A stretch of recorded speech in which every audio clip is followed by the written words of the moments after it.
आप सब राजीव जी को जानते ही हैं, लेकिन आज थोड़ा सा दो शब्द में उनके बारे में भी बोलूंगी।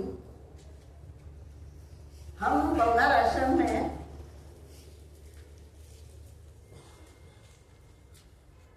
मुझे लगता है कि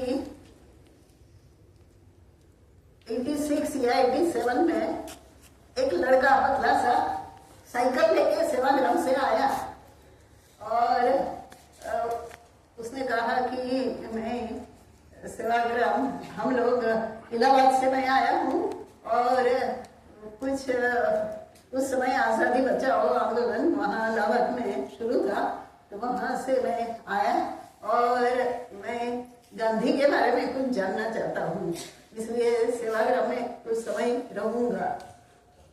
उस सिलसिले में किसी ने हमारा प्रवीणा माई जो है तबीयत के हिसाब से वो आ नहीं पाई है, तो आपका नाम दिया और इसलिए मैं आपके पास आया हूँ। मैं कुछ दिन साइकिल पर आता रहूँगा सेवाग्राम से और आपसे बात करूँगा। तो गांधी के बारे में काफी बातें हुई और उसी दिनों में, उन्हीं दिनों में ऐसा हमारे आश्रम में एक विदेशी लड़का आया था। वो अमेरिका का था। उसका नाम प्रवीणा बहन ने, माता जी ने प्रहलाद रखा और उसको कहा कि यानी उसके अंदर चेतना थी कि मुझे अन्याय के, वो विदेश से जो आया था उसने कि मुझे अन्याय के सामने लड़ना है और मैं देख रहा हूँ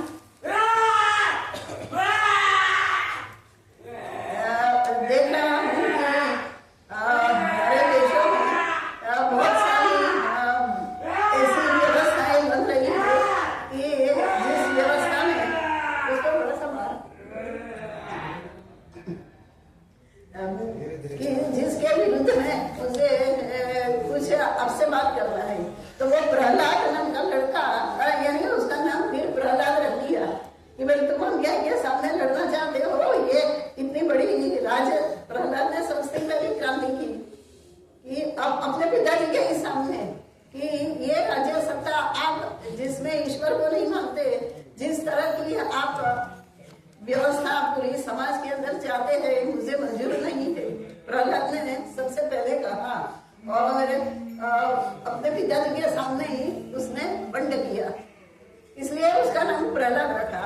तो प्रहलाद ने उस समय हमको जाने के बाद, अपने देश में जाने के बाद एक पत्र लिखा कि मैंने, वो भी गांधी के विचार सीखे थे हमारे से, प्रवीणा से। तो उसने कहा कि एक बात में मुझे बहुत दुख हो रहा है, आप स्वदेशी का प्रचार करते हैं और वो प्रचार आप जो करते हैं वो बहुत ही छोटा है। स्वदेशी यानी क्या, उसके बारे में मेरे अंदर चिंतन चला और हमारे देश में जिस तरह का ये पूरा षड्यंत्र बन रहा है, मैं छोटे में बोलूंगी क्योंकि वो तो पूरी हिस्ट्री के रह जाऊंगी तो 2-4 घंटे लग जाएंगे मुझे सब कुछ बोलने में। तो इसलिए उसने कहा कि स्वदेशी का आपका जो आंदोलन है छोटा छोटा, कि आप थोड़ी सी खाली कर देंगे, थोड़े से ये गृह उद्योग शुरू कर देंगे, थोड़ी सी ऐसी बात करेंगे, वो उससे आपका स्वदेशी का पूरा नहीं होगा। स्वदेशी के लिए तो आपको बहुत करना पड़ेगा, जो मैं यहाँ की परिस्थिति देख रहा हूँ। और उसने फिर पूरा वर्णन किया था। तो राजीव जी जब सबसे पहले आए तो उसी माहौल से उनके साथ बातचीत शुरू हुई। फिर तो उसी समय डंकल का प्रस्ताव आ गया, Dunkel is not our uncle करके बहुत सारे आंदोलन भी उस समय हुए। तो उसके बारे में भी डीपली पूरा, हमारी माता जी तो आई नहीं है, उन्होंने पूरा वो प्रस्ताव पढ़ा है और पूरे प्रस्ताव पर राजीव जी से एक एक मुद्दों पर उसकी चर्चाएं हुई। उसके बाद बहुत सारी चर्चाएं होती थी। फिर तो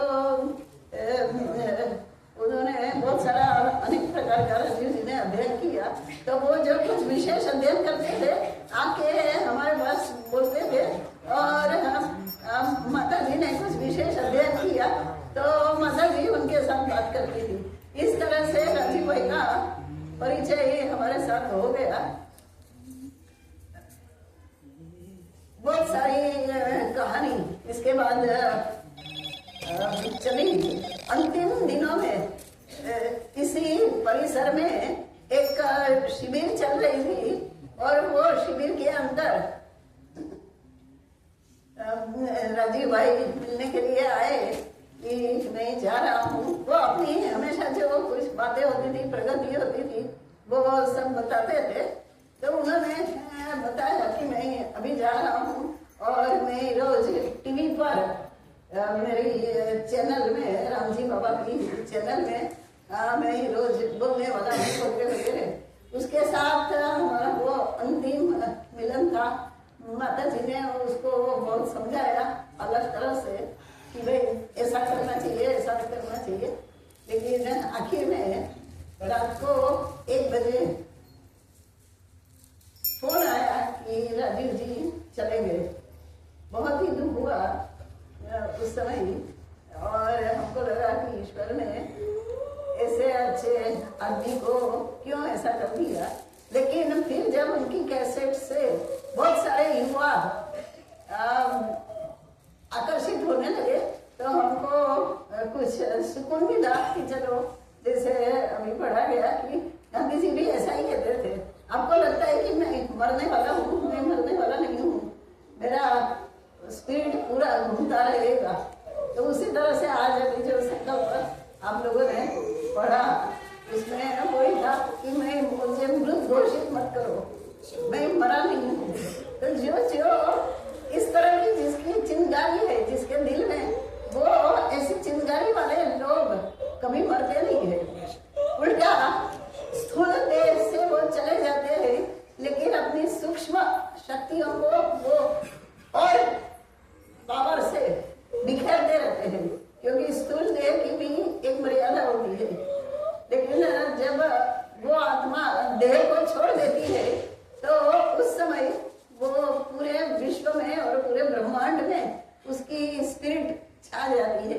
इसलिए ऐसा ही अनुभव आप सबको देखकर भी मुझे आ रहा है कि हमको बहुत दुख हुआ था कि अरे राजीव जी गया। लेकिन यदि आप सबके आत्मा में वो कुछ न कुछ रूप में है, ऐसा मैं मानती हूँ, और आप सबको मिलकर इसलिए मुझे बहुत खुशी हो रही है।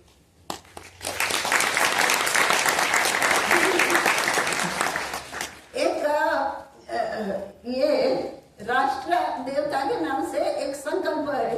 आप लोगों ने संकल्प लिया तो मुझे लगा कि मैं भी उसको पढ़ दूं। सब देवन के साथ आज हम राष्ट्र देव का ध्यान करें, अपना तन मन अपना जीवन इन चरणों पर दान करें। भारत माता दिव्य अमर है, अखिल विश्व पावन करती, मानव सुत को देव बनाकर सब जीवन में जी भरती। जिसने सब में ईश्वर देखा, जिसने सब में ऐक्य देखा, जिसने सब में प्रवेश कराया पर उपकार महा उपदेश। कपटहीन अति शुद्ध सरलता, कुछ न चाहे संतोष बहुलता।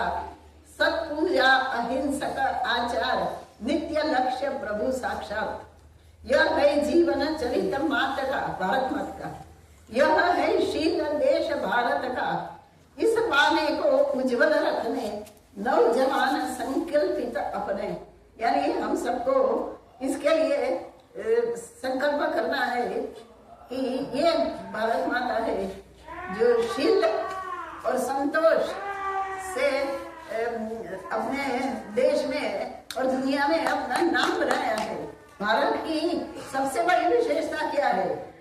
हम भारतीय संस्कृति के रक्षक हैं। तो फिर यदि एक ही शब्द में उसका जवाब हमको चाहिए तो शील वो भारत की शान है। किसी भी कोने में आप देख लो, जो शील नाम की चीज है, शील नाम की चीज का कोई अंग्रेजी अनुवाद भी नहीं है।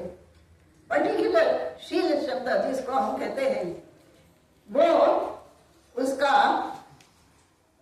कोई अनुवाद स्पष्ट उसका एक्सप्रेशन होगा लेकिन अनुवाद नहीं होगा।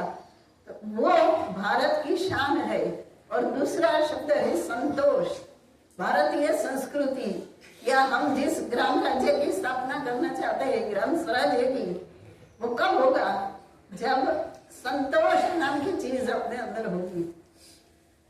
आज हैव मोर संस्कृति बढ़ रही है। स्काई इज द लिमिट का नारा सब जगह लग रहा है। शिक्षण के अंदर यही बात सबको सिखाई जा रही है और सबको शिक्षित बनाने का एक नारा लग रहा है। तब ये दो शब्द भूल ही गए हैं हम। और ये दो शब्द जब तक हमारे जीवन में और देशवासियों के जीवन में नहीं आते, तब तक हमारी माता, भारत माता है, वो जागरूक नहीं हो सकती। या अपना जो दैवत है, जो हम कहते हैं विश्व गुरु, भारत बन सकता है, यानी इतना पोटेंशियल है, वो पोटेंशियल ये दो शब्दों पर है। इसलिए आप सबसे मैं विनती करती हूँ, ये जो पूरे संकल्प है और जो कुछ आपकी थीम है, वो तो बहुत ही अच्छी है, उसमें मुझे कुछ नहीं कहना है। लेकिन अपने परिवर्तन, गांधी कहते थे, be change what you want to change in the world. आप जो व्यवस्था का परिवर्तन करना चाहते हैं, पहले अपने अंदर उस तरह का हमारा आचरण है कि नहीं, वो हमें देखना होगा। हम मल्टीनेशनल्स का विरोध करते हैं, हम स्वदेशी अपनाने को बोलते हैं, या जो भी कुछ है, हमारे जो भी कुछ बातें हैं, जब तक हम अपने जीवन में नहीं लाएंगे, हम समाज जीवन में नहीं ला सकते। इसलिए ये भूमि जो है, वो उसका भी ये विशेष संदेश है कि स्व परिवर्तन, हमको जो चीज अच्छी लगी उसका पहले परिवर्तन करो अपने में और फिर उसका प्रचार करो। केवल परिवर्तन से भी नहीं चलेगा, केवल प्रचार से भी नहीं चलेगा। दोनों का जब मेल होगा तभी सच्ची परिवर्तन की शुरुआत होगी। इसलिए अब सबको मेरी विनती है कि शील और संतोष, उसके ऊपर आप बहुत सोचिए। रामायण के अंदर भी है, ये पूछता है जब हनुमान जी, और इसका सवाल है नहीं है, इसका विभीषण राम जी को कहते हैं, इतनी बड़ी सेना है रावण की, आपके पास तो छोटा सा एक रथ है, आपके पास पूरे अस्त्र शस्त्र भी नहीं है, कुछ भी नहीं है। तो रामायण के अंदर वो 8-10 चौपाई है, आप लोग जरूर पढ़िए। शील संतोष, राम जी कहते हैं कि मेरे पास जो शस्त्र है शील और संतोष, और उसी से मैं ये पूरा युद्ध जीतूंगा। बहुत सारी है उसमें 7-8 चौपाइयों का वो संवाद है। राम जी कहते हैं कि मैं कैसे युद्ध जीतूंगा, उसके बारे में ये मैं अभी लाई नहीं हूँ, अभी कंठस्थ भी नहीं है। लेकिन ये बात हम सबको ध्यान में रखनी है कि हमको ये जो बड़ा युद्ध है, बहुत बड़ा युद्ध है, आप लोग इसके लिए संकल्पित है और आपके दिल में ये जो सब आग भरी है, वो उसकी तो मैं कदर करती हूँ। लेकिन उसके साथ ये भी कहती हूँ कि ये बहुत बड़ा युद्ध है। ये युद्ध अपने अंदर की पवित्रता की जो अग्नि होगी, वो पवित्रता की अग्नि से ही ये सब बाकी का भस्म होगा। उसके लिए जो रामायण के अंदर ये चौपाई है, उसको हम सबको याद रखनी है और उसी के तरफ आचरण होगा हमारा, तभी हम इस युद्ध को जीत सकते हैं। आप जानते ही है, एक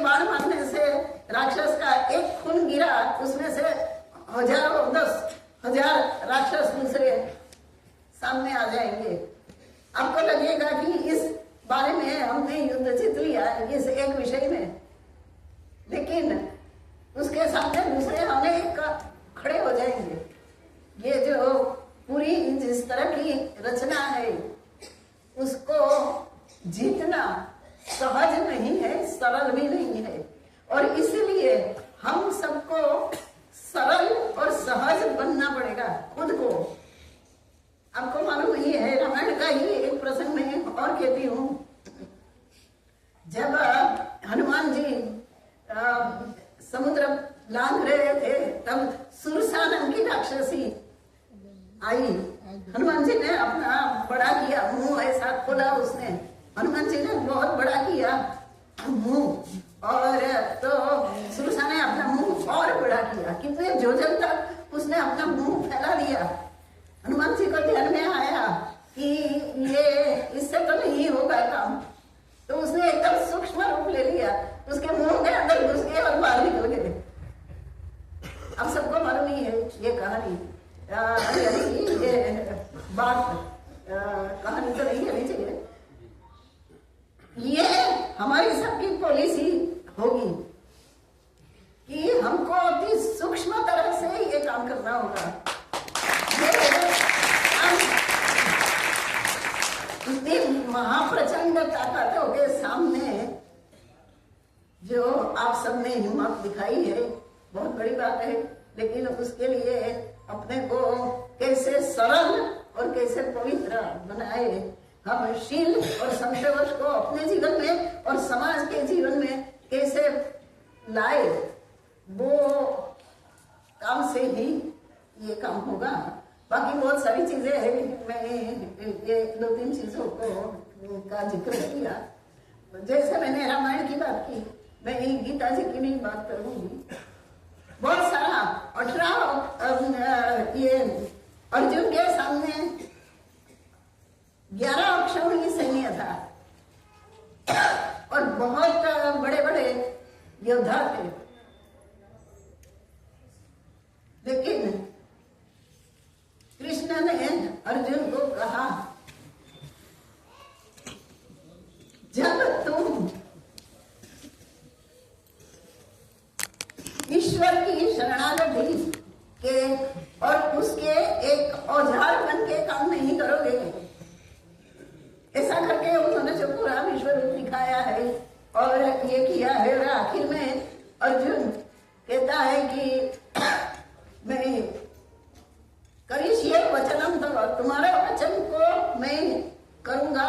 अभी मैं लड़ने के लिए गया, मेरे इससे अहंकार से, और पहले ही अध्याय में वो वर्णन है कि अर्जुन कहता है कि मुझे दिखा दो कि मेरे सामने कौन कौन लड़ने के लिए आए हैं, मेरा रथ इस मैदान में खड़ा कर दो और मैं देखना चाहता हूँ कि कौन हिम्मत किया है, किस किसने हिम्मत किया है और कौन मेरे सामने लड़ने आया। उसके बाद ही जो अर्जुन का परिवर्तन हुआ, और वो फिर कहते हैं कि नहीं, कृष्ण ने कहा निमित्त मात्र भव सव्य साची, तुम निमित्त बन, तुम कुछ भी नहीं कर सकते, करने वाला ईश्वर है, इस दुनिया को उसी ने बनाया है, वो ही चला रहा है, लेकिन निमित्त बन के तुम ये काम तुमको करना है और अंत में तुम विजय प्राप्त करोगे। ये जो बात है, उसको भी ये गीता जी का जो उपदेश है, उसको भी हमें ध्यान में रखना है कि हम अपने अहंकार से कुछ भी नहीं कर पाएंगे।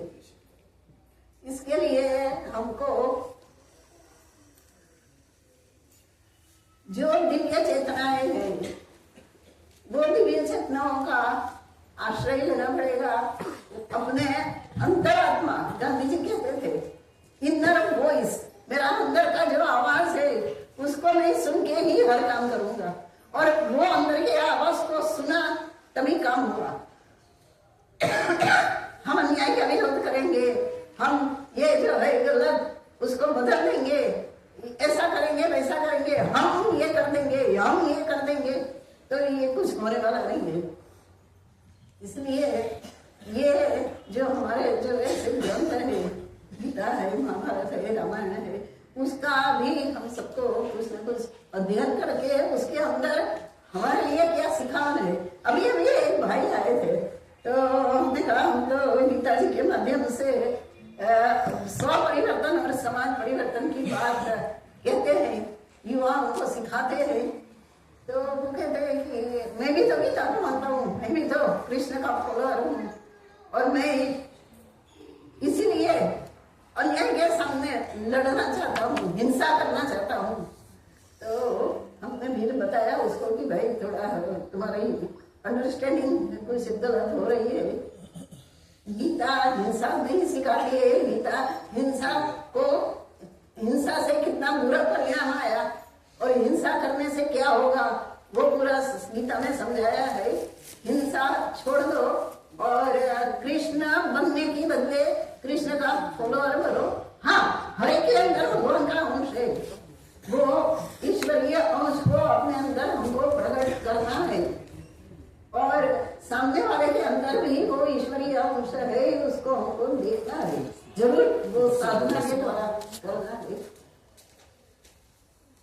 ये मेरा इसके पहले एक शिविर हुई थी, उसके अंदर भी मैंने कुछ हिंट दिया था। आप लोग उसको भी सुन लेंगे, शायद वो टेक हुआ है तो अच्छा रहेगा। कार्यकर्ताओं के लिए क्या क्या हिदायत है विनोबा गांधी जी, क्योंकि हम उनके फॉलोअर है इसलिए हम उन्हीं की बात करेंगे। ये अपने जीवन से हमको जो इतने जीवन जो गया जीवन की सफर में हमको जो दिखा उसके बारे में ही हम कहेंगे आपको, तो वो सब आप ध्यान रखिए। बाकी आपने जो कहा कि सबकी जीत में हमारी जीत, उसके लिए विनोबा जी ने एक सूत्र दिया, जय जगत, पूरी जगत की जय हो, उसमें मेरी जय रहेगी, पूरे जगत की जय ये मेरी जय है। तो विनोबा जी ने ये सूत्र दिया, आपके लिए भी ये बहुत काम का सूत्र है, जय जगत, उसमें ये आ ही जाता है। दूसरी बात, विनोबा जी ने 3 स्लोगन दिए। हमारा मंत्र नहीं, मैं गिरी, हमारा नहीं, उसके पहले हाँ, हमारा मंत्र जय जगत यानी सबकी जीत, हमारा तंत्र ग्राम स्वराज्य जिसके बारे में आप लोगों ने चर्चा की होगी, और हमारा लक्ष्य विश्व शांति। ये 3 सूत्र हैं। आप जिस तरह का आंदोलन करेंगे इसमें ये 3 बातें है, हमारा मंत्र जय जगत, हमारा तंत्र ग्राम स्वराज्य और हमारा लक्ष्य विश्व शांति। आप सबको प्रणाम। आप लोग बहुत ये सब बातों को, सूक्ष्म चीजों को ध्यान में रखते हुए आगे बढ़िए और इस देश की शान बनिए, ऐसी ईश्वर से प्रार्थना करती हूँ। एक बात और कहती हूँ कि युवाओं को नशे के लिए ऐसा पूरा एक ये भी एक विदेशी कहो, आसपास के देशों का कहो, जो भी है एक बहुत बड़ा षड्यंत्र है कि देश की युवानी को खत्म कर दो तो देश खत्म हो जाएगा। देश को खत्म करने के लिए उसकी बॉर्डर पर सेना लगाने की जरूरत ही नहीं है, उसके युवाओं को, नौजवानों को खत्म कर दो। इसलिए मेरे मन के अंदर तो बहुत बड़ी बात है कि सबसे पहले तो नौजवान नशे से मुक्त हो जाए। नशा इस देश की खराबी कर रहा है, पूरा खत्म कर रहा है। आप लोग जानते ही हो पंजाब और दूसरी जगह क्या क्या हुआ, उसके पिक्चर से निकले हैं, ऐसा मैंने सुना है। तो वो भी एक बहुत बड़ा, बाकी के तो सब है ये चीज, लेकिन बहुत बड़ी बात है। दूसरा, मैं यहाँ देख रही हूँ, मुझे बोलना चाहिए कि नहीं, मालूम नहीं है, शायद माफ करिए। हम किसी दैवी शक्ति को जब आह्वान करते हैं या हम योग विद्या में जब आगे बढ़ते हैं, वो भी युवाओं के लिए बहुत जरूरी है, क्योंकि जब अपने अंदर वो शक्तियों को हम दाखिल नहीं करेंगे तब तक हम ये काम नहीं कर पाएंगे। लेकिन उसकी भी पूरी एक वैज्ञानिक विधि है। किसी के कहने से, किसी के सुनने से, कहीं पढ़ लेने से आप लोग इस विद्या को प्राप्त नहीं कर सकते, कोई भी नहीं कर सकता, आप लोग ने कहना चाहिए। इसलिए बहुत सावधान रहिए, नहीं तो कुछ वो पॉजिटिव यानी नेगेटिव तो मैंने बताया नशा, लेकिन पॉजिटिव भी जो हमको कुछ करना है अपने अंतरात्मा से हमको जो तार मिलाना है, पूरी दैवी शक्तियां जो विश्व के अंदर घूम रही है उसके साथ भी हमको तादात्म्य करना है। तो ये भी बहुत जरूरी है कि हम बहुत सावधानता से इस विषय में भी प्रवेश करें। गुरु के मार्गदर्शन के बिना इसमें प्रवेश न करें, और नहीं तो उसका बुरा परिणाम व्यक्ति के जीवन में आ सकता है। तो ये भी थोड़ा सा अभी थोड़ा ऐसा लगा कि कुछ सावधानी बरतने की जरूरत है। बाकी तो बस नहीं, और तो कुछ कहने की बात नहीं है। आप सब अलग अलग व्यक्तिगत तौर पे भी कोई प्रश्न है तो आ सकते हैं, जैसे सत्यमेव ने कहा इसके लिए। और दूसरी एक बात मैं कहती हूँ जो शायद आप लोगों के लिए एक ये होगी कि जैसे मैंने कहा कि नशा एक बहुत बड़ा षड्यंत्र है। जैसे अब लोग कृषि के ऊपर, गाय के ऊपर, दूसरे तीसरे ऐसे अनेक विषयों पर सुन रहे हैं, वेद के बारे में, अमुक बारे में, तमुक बारे में, लेकिन ये भी पूरा का पूरा एक षड्यंत्र है। मेरे पास उसकी फैक्ट्स एंड फिगर्स भी है कुछ।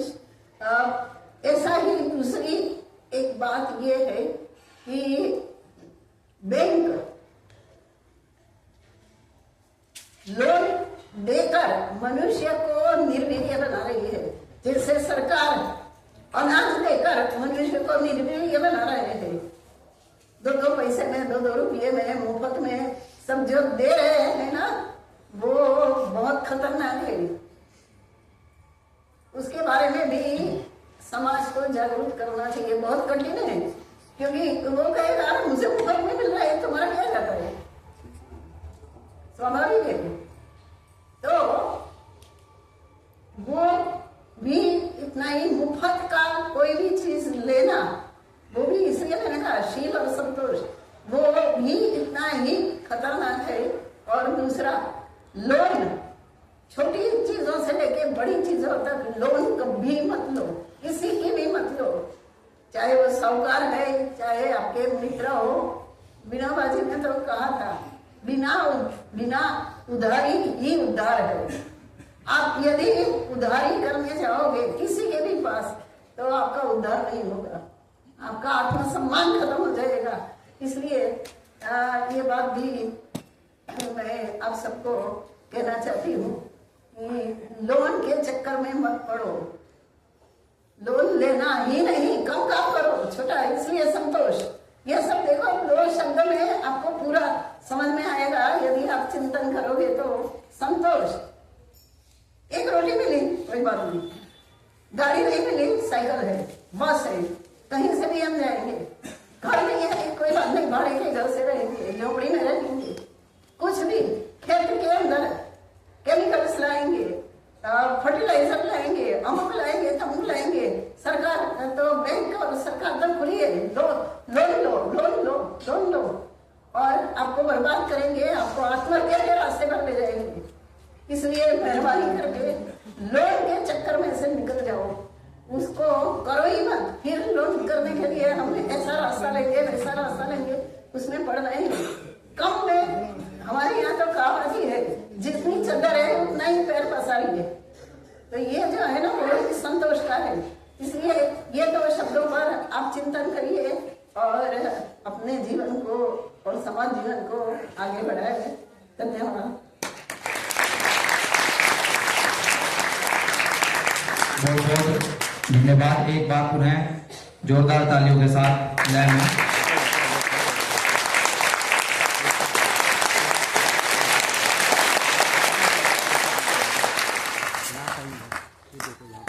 जैसा माई ने कहा कि लोन लोन बनाया ही गया इसलिए है कि आपका स्वाभिमान खत्म हो जाए। लोन के बगैर आप अपनी जरूरत से ज्यादा खर्च नहीं कर सकते। जैसे ही आप जरूरत से ज्यादा खर्च करोगे तो वो पैसा जो लोन के माध्यम से हमको मिलता है वो वापस पाइपलाइन के माध्यम से कंपनी के पास पहुंच जाता है। तो ये पूरा का पूरा जीडीपी के आंकड़े बढ़ाने के लिए ये पूरा सिस्टम है। इस पर जब बात होगी तो देखेंगे इसको। ये हम सबको यही आग्रह करते हैं माही कि भाई हम कम खर्च करेंगे, हम लोन नहीं लेंगे। लोन से तो बाहर निकल जाना है। लोन वाला व्यक्ति भी क्रांति नहीं कर सकता क्योंकि वो परेशान है, उसकी आत्मा पे बोझ है, जिसकी लालच और डर, दो चीजों से पहले निकलना पड़ेगा। दूसरा, जो माई ने कहा कि जो ब्रह्मांडीय ऊर्जा है, जो प्रकृति की शक्ति अपना काम कर रही है, इस पर श्री अरविंद ने, मैं आपको बताता हूं कि आज से 100 साल के लगभग पहले, 100 नहीं हो रहे साल हो रहे हैं, 199 साल पहले महर्षि अरविंद जब 1905 का आंदोलन लड़ रहे थे बंगाल विभाजन का, बहुत पढ़े लिखे व्यक्ति थे वो उस समय के, तो उन्होंने बंगाल विभाजन के आंदोलन के बाद तुरंत रोबैक कर लिया आजादी की लड़ाई से। जेल रहे, जेल में उनको कोई आदेश हुआ तो वो उस पर लग गए। फिर जब वो उस पर लग गए, उस पर लगने के बाद उन्होंने कहा, उन्होंने लिखा, क्या लिखा उन्होंने 1926 में अरविंद ने लिखा, महर्षि अरविंद ने, कि उन्होंने क्या लिखा कि divine light descended on the planet earth 1926 में लिखा। और जब अब 2026 में 100 साल के बाद जो अरविंद ने कहा 1926 में कि divine light descended on the planet earth, और